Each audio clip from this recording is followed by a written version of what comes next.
Bom, boa tarde a todos. Para começar, eu gostaria de agradecer ao Mil e à equipe pelo convite de estar aqui, participando mais uma vez aqui em Não Fiscar. É um prazer enorme acompanhar o Mil, que o conheço desde o mestrado, quando chegou lá no FMG com muitos sonhos e vontades de pesquisar o docente virtual na época, né? E que já se vão lá uns 15 anos, passa rápido, já se vão uns 15 anos, depois fez doutorado, e ele é daqueles que para não fugir à regra, né? Que é o aluno que supera o mestre, né? Ele certamente tem muito mais a dizer para vocês do que eu mesmo, depois dessa longa caminhada. Mas, enfim, ele sempre acha que eu tenho alguma coisa a dizer, eu acabo aceitando o convite para me falar alguma coisa para vocês. Bom, eu estou atualmente no início de uma pesquisa que eu não combinei nada com a Vani, mas uma pesquisa que pudesse partir daí, dessa inquietação. E fomos tentar os caminhos possíveis. Verificamos o caminho dos diretórios de grupos de pesquisa, depois, por uma série de questões, nós acabamos descartando, e resolvemos focar nas teses e dissertações de mestrado, doutorado. Aqui, no caso, nós vamos fazer de todas as áreas, mas nós fizemos exclusivamente da educação. Teses e dissertações no campo da educação, que tratam de educação à distância. Também com a palavra-chave educação à distância ou EAD. Aliás, merece uma pesquisa à parte, como é que se atribui palavras-chave para trabalho científico. É uma loucura total. Não tem lógica alguma. As pessoas põem aquilo que elas acham que é mais importante, e quando você vai ler o trabalho, não tem nada a ver com aquilo. É outra coisa que ela quer, mas ela achou que era importante botar aquela palavra e botou lá, e a gente que vai fazer pesquisa sobre os trabalhos fica doidinho, né? Porque as palavras-chave não nos orientam muito. Mas nós ficamos com educação à distância e EAD para indagar o banco de teses e dissertações da CAPES sobre, afinal, o que tinha lá de EAD. Aí nós encontramos lá 1.162 produções, 871 dissertações, 291 teses, que no título, no resumo ou nas palavras-chave tinham educação à distância e EAD. Educação à distância com crase e sem crase, tá? Que nós pesquisamos sem crase, e aí o menino que fez o primeiro levantamento, eu fiquei, mas isso aqui tem alguma coisa errada, não pode ser só isso, tem que ter mais trabalhos.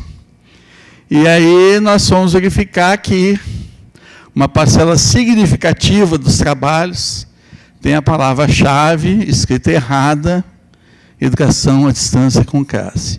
Mas é muito trabalho, não é pouco não, é muito. Tá? Mas, enfim, nós, então, levamos em consideração que tinha palavra-chave, educação à distância, e elas estão contempladas aí. Então, vocês veem a confusão que é, né? Eu tenho que pedir desculpas, eu já estou aqui, comecei, né, já mostrando aqui no Word esse trabalho, porque, infelizmente, eu tinha a apresentação de PowerPoint. Prometo que era um pouquinho melhor que do pessoal da Lava Jato, um pouquinho mais arrumado, mas no trajeto, ontem fui pegar o voo para cá, e o voo não veio. Vim hoje de manhã, e quando eu chego, depois de muita confusão, percebi que tinham surrupiado o meu iPad da minha bagagem de mão. E aí eu fiquei sem, como eu estava sem internet, também não estava não estava nas nuvens, eu que fiquei nas nuvens, e aí resgatei das nuvens um texto preliminar que eu tinha lá, que não está acabado, mas pelo menos tem alguns gráficos que eu gostaria de mostrar, então por isso, como não deu tempo de refazer, eu estou mostrando aqui no... De qualquer forma, funciona do mesmo jeito, né? Vai dar para ver da mesma forma. Dá para ver que 25% são teses de doutorado e 75% são dissertações de mestrado. Isso pode parecer um dado aleatório, né, ou com pouca importância, mas ele diz muito, quando a gente vai vê-lo no detalhe, a gente diz muito que os doutorados que tratam da questão da educação à distância são mais recentes e oferecem um número de vagas menor, sem contar que um doutorado demora 4 anos para ser concluído e um mestrado, agora, a fórceps, 2 anos. Então, porque para se produzir uma dissertação em 2 anos, depois alguns dizem assim, mas tem muita descrição. Bom, se o aluno conseguiu fazer descrição, já está de bom tamanho, porque o tempo para ele fazer pesquisa, tudo são 2 anos, até que, se ele fizer uma boa descrição, já estou até feliz. Porque o tempo realmente é curto para uma pesquisa. Todo mundo faz pesquisa sabe que o tempo é muito curto, ainda mais no mestrado. E o aluno certamente vai fazer um monte de disciplinas, né? Precisa conhecer mais a área, precisa entender teoricamente. Então, bom, mas enfim, nós temos uma produção razoável, que ainda é, do ponto de vista da maturidade, incipiente. Né? Eu disse, mas tem pesquisadores que publicam muita coisa, tipo Daniel Mil, que já fez doutorado há muito tempo, pós-doutor e tudo mais. Bom, claro, se a gente fosse fazer pesquisa através de pesquisa dos pesquisadores que já estão na área, nós teríamos outra realidade. Mas nós nos interessamos pela pós-graduação porque é ela que nos promete um futuro. Né? Eu estou aqui, mas os meus orientandos ficarão muito mais tempo do que eu nesse mercado. Né? Quer dizer, eles terão uma produtividade, né? uma possibilidade futura muito grande para a área. Então, por isso, um dos motivos que nos levou a olhar a tese de dissertações. Opa, agora me perdi aqui. Ué? Não é porque eu tenho que botar óculos e tirar óculos, aí de vez em quando... Aqui, ó, tinha um gráfico bacaninha para isso aí, mas só para vocês terem ideia, aí é uma tabela longa, né? Mas tem uma distribuição, depois eu vou mostrar por região como é que fica. Mas, assim, esses trabalhos todos, em que instituição foram defendidos esses trabalhos? Federal do Rio Grande do Sul vem na cabeça da lista, Brasília, Estácio de Sá, também com um número razoável, a Católica de São Paulo, a Federal do Ceará, que tem um grupo muito forte lá, a Universidade de São Paulo, tal, e depois vem as outras, inclusive a minha UFMG, que fica lá na Rabeira, acho que com 11 trabalhos, ou 12, desses 11 ou 12, 8 são que eu mesmo orientei e outros 3 ou 4 que outras pessoas orientaram. Então, que mostra que nós lá temos um grupo de pesquisa forte, do eu comigo mesmo. Né? Mas, enfim. Não, mas tem muita gente pesquisando hoje. Mas, assim, na pós-graduação, né, estava praticamente sozinho por um bom tempo. Agora tem outros pesquisadores, alguns formados nesses 15 anos de pós-graduação. 15, 16 anos de pós-graduação. Está vendo? Aí tem a tabela longa aqui, depois eu deixo aí, para quem tiver curiosidade, ver o ranking. Não é para mostrar ranking nenhum, tá? Porque eu tenho poucas provas para dar para vocês, mas tem muitas convicções de que ranking nós não devemos fazer. Tá? Aí tem o gráfico bonitinho, por instituição, que vai mostrando, aí alguns que viram esse gráfico aí já ficaram chateados, pô, mas a minha instituição está lá na rabeira, e às vezes está porque nas palavras-chave dos trabalhos não consta EAD, educação à distância. As pessoas fazem um trabalho sobre EAD, educação à distância, e não põem EAD, educação à distância no trabalho, nem no título, em lugar nenhum. Inclusive, uma orientando a minha. Que eu contei, tinha 9, e aparecia só 8. Eu disse, que diacho, eu tenho certeza que são 9. Aí eu fui olhar direitinho, realmente, era tudo sobre educação. Não é você, não. Não. Mas você botou umas palavras meio esquisitas também, mas tudo bem. Não, mas e aí ela não tinha colocado nada de educação à distância, era sobre gestão. Gestão era um curso à distância, sobre gestão, então botou gestão, botou um tanto de outras coisas e não apareceu nada de educação à distância, né? Possivelmente que o foco, e eu também, na época, não percebi como orientador. Agora, os trabalhos por região. Aqui realmente não tem novidade nenhuma.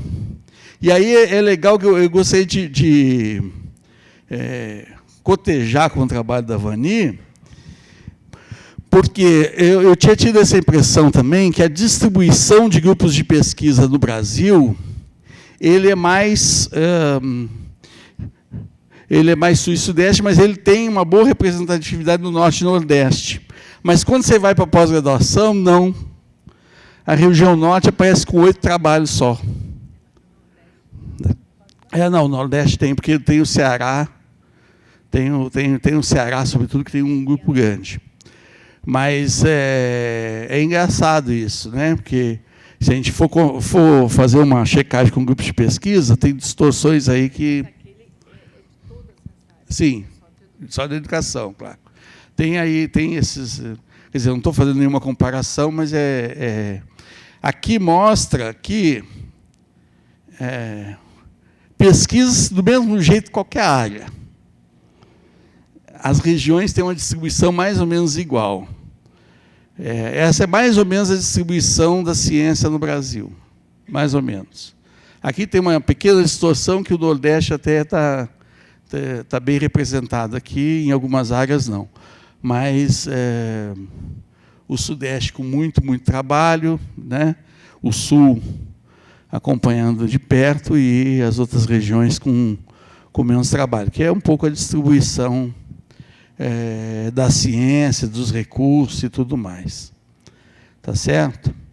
E vai aumentando a produção ano após ano. O gráfico começa lá embaixo, vocês veem que vai subindo, vai embicando para cima, tem umas quedinhas lá, tal, mas a tendência é de crescimento. Vamos ver agora, depois da diminuição ou aniquilamento da UAB, se isso cresce ou não, né? Eu acho que vai sustentar, de qualquer forma vai sustentar.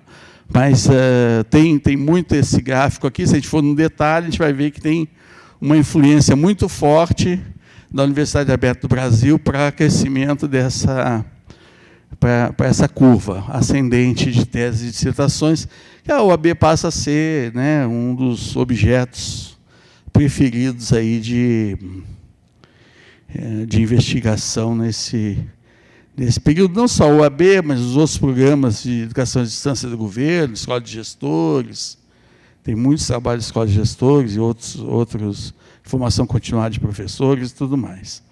Tá certo? Desculpa mais uma vez aí por ficar rodando. Vocês não vão ficar tontos, não, né? Então, é bom que vocês acordam, né? Quando vocês veem, ó. Aqui, ó, eu nem vou mostrar para não desconcentrar vocês, mas tem aí uma tabela com o nome dos professores e a quantidade de orientações concluídas. Eu não vou me deter nisso, porque nós não fizemos nenhuma análise sobre isso. Tem números aí.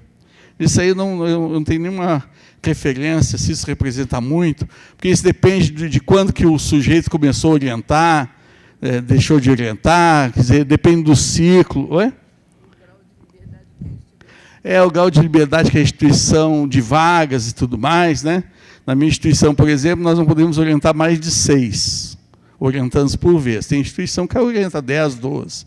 Então, obviamente que em algumas as pessoas vão ter um número de orientações maior. Mas nós levantamos para poder verificar um pouco esse movimento, né, que nós não fizemos ainda. Vocês veem que é um trabalho que vai demandar um bocado de tempo.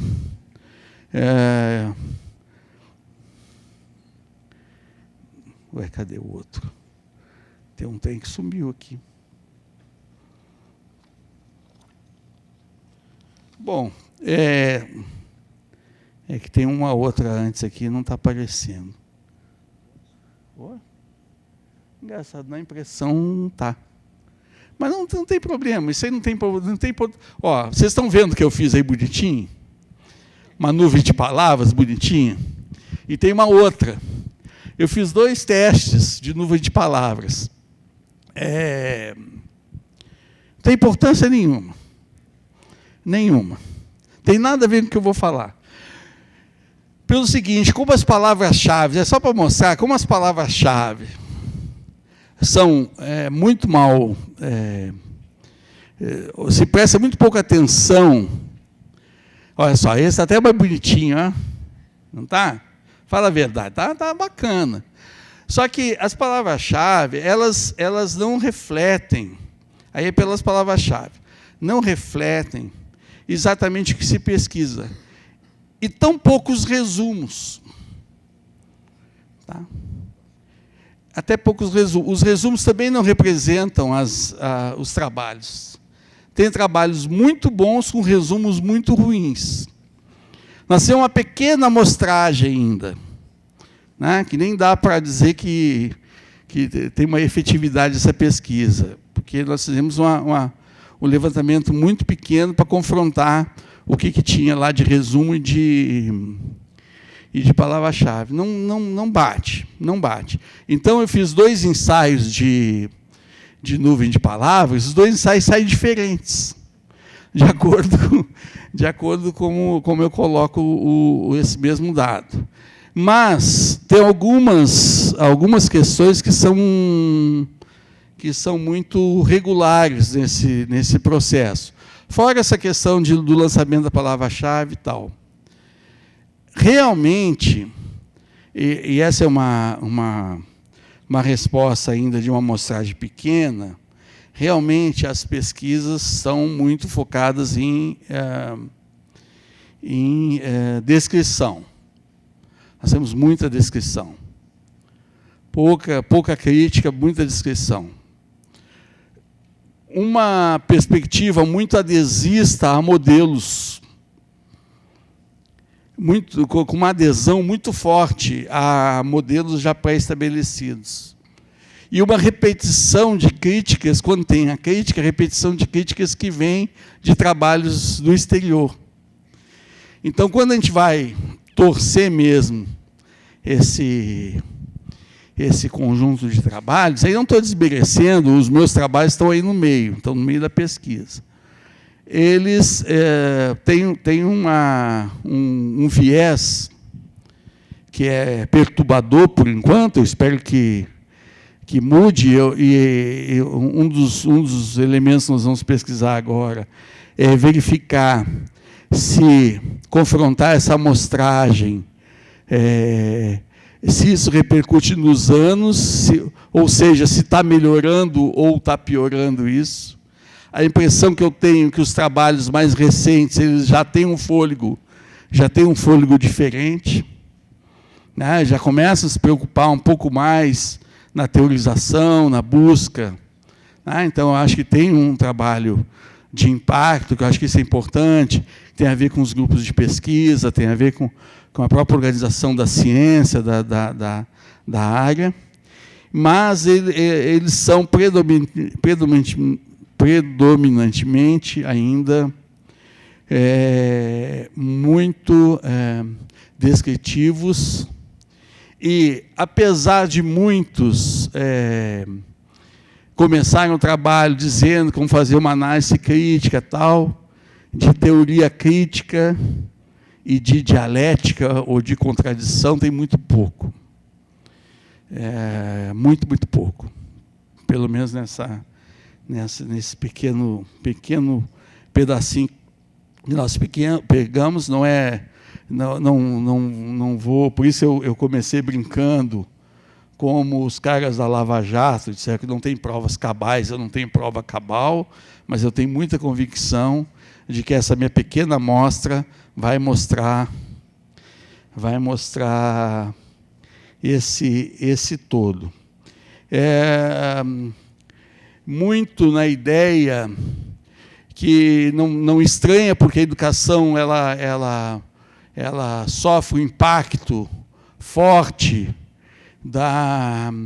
de um pragmatismo routiano, de que só é possível analisar os pedaços de um espelho estilhaçado, né, para usar uma metáfora do espelho. Quer dizer, a ciência hoje só poderia explicar, revelar partes de um espelho que está quebrado, que é a sociedade, que é o conhecimento e tudo mais.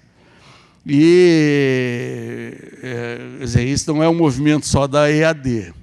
Na EAD se acentua. Como se acentua uma perspectiva nos trabalhos, que são muitos, os trabalhos que têm a ver mais com a didática, com o ensino, com a didática, eles ficam em torno de uma perspectiva, de uma didática bastante tecnicista.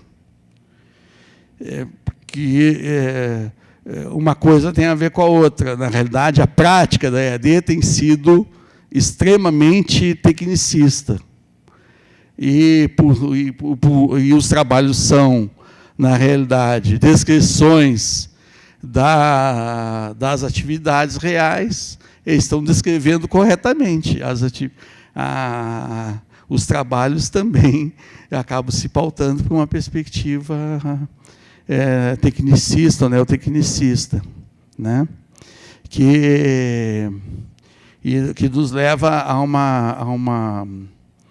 uma conclusão de que é preciso, para que se fortaleça realmente a EAD de uma forma mais crítica, que nós possamos começar a pensar realmente estratégias de propor uma EAD diferente da que nós estamos executando. Por exemplo, uma das coisas que eu tenho implicado muito e que eu apanho na universidade o tempo todo, cada vez que abro a boca, é dizer, bom, nós tutoramos demais a sociedade e os alunos. Tem tutoria demais. Para tudo se encontra o tutor. Até um professor titular, que agora, felizmente, acabou aquela carreira, mas da carreira antiga, quando ele passava no concurso para titular, ele recebia um tutor para fazer o estágio probatório nas federais. O cara é titular, está lá no final da carreira, 5 minutos, e ele tem que ter um tutor para saber se ele está fazendo um negócio direito para ser avaliado no estágio probatório.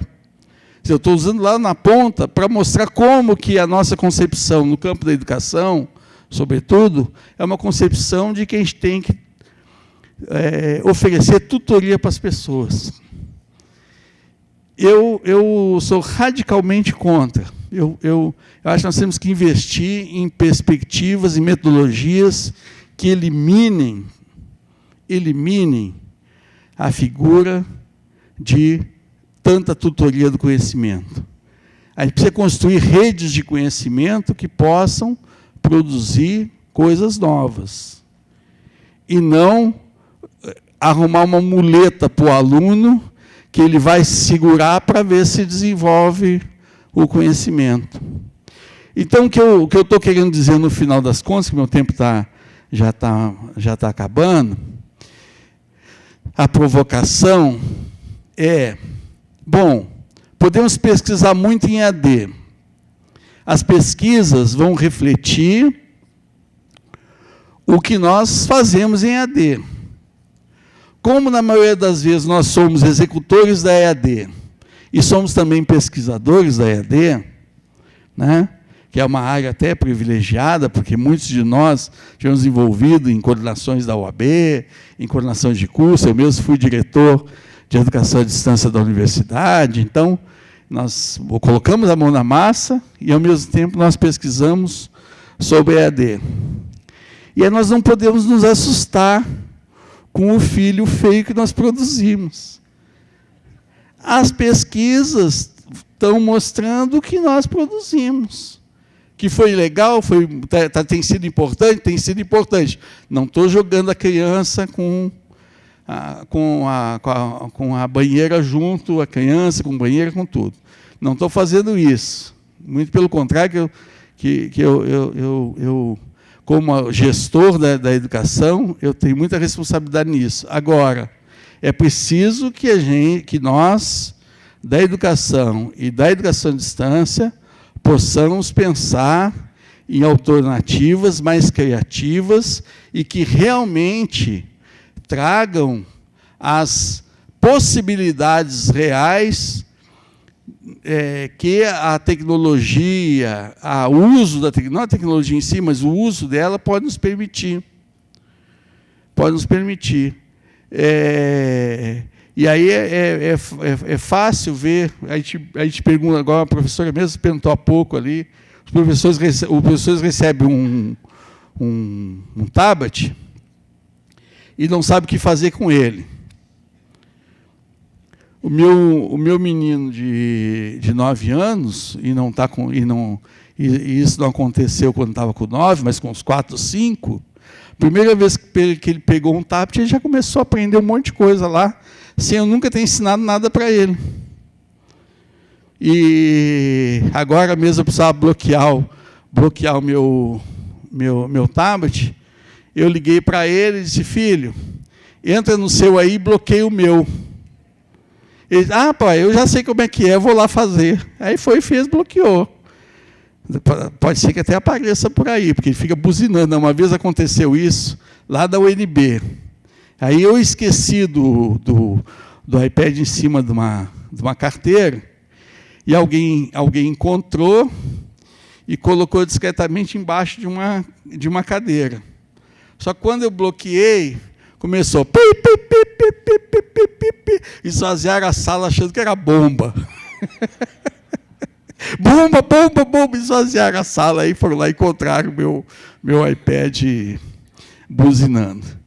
Mas a gente, só para descontrair um pouco, a gente precisa, nós precisamos, eu me coloco nessa atribuição.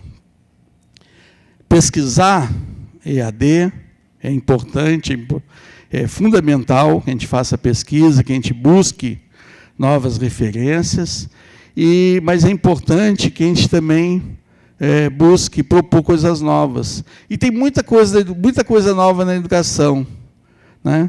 Por exemplo, tem toda uma discussão do interacionismo, que foi feito pelo menos 20 anos atrás, e que usamos muito pouco.